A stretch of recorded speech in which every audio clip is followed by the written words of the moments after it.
பிள்ளையாரப்பா எங்க மீராவுக்கு நீண்ட ஆயுள கொடுப்பா. ஏய் நல்லா தொட்டு கும்பிடுங்கடா, இன்னைக்கு நம்ம கனவு கண்ணியோட பிறந்த நாள்.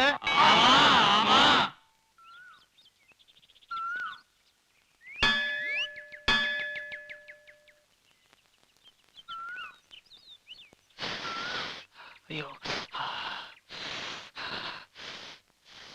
ஹலோ ஹலோ ஹலோ ஹலோ, யாரா ஜோதியா இருக்கீங்களா?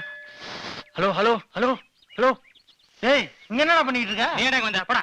அச்சி என்ன பண்ணிட்டு இருக்க சொல்லு. ஏதாவது செய்ய மாட்டான்னு பாக்குறேன். கையெடு. இதெல்லாம் தேவையா? அதுக்கெல்லாம் ஒரு முகராசி வேணும்டா. உனக்கு நாசம் வரலாமா? வா போலாம். ஜோதி வாடி பெரிய விஜய் இவரு.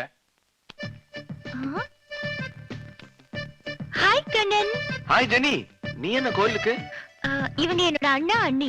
எங்க அண்ணி ஹிந்து, அதான் இந்த கோயிலுக்கு வந்தோம். Very interesting. அண்ணா இவர் பேர் கண்ணன், என்னோட college mate. Hello hello. Hello.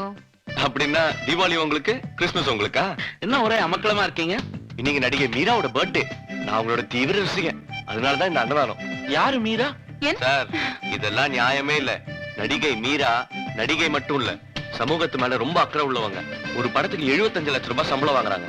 ஆனா அதுல இருந்து ஒரு பைசா கூட எடுக்கிறது இல்ல. எல்லா பணத்தையும் ஏழை குழந்தைகளுக்கும், அனாதை ஆசிரமத்துக்கும், முதியோர் இல்லத்துக்கும் கொடுக்குறாங்க. ஆனா அதை விளம்பரப்படுத்திக்கிறதும் இல்ல.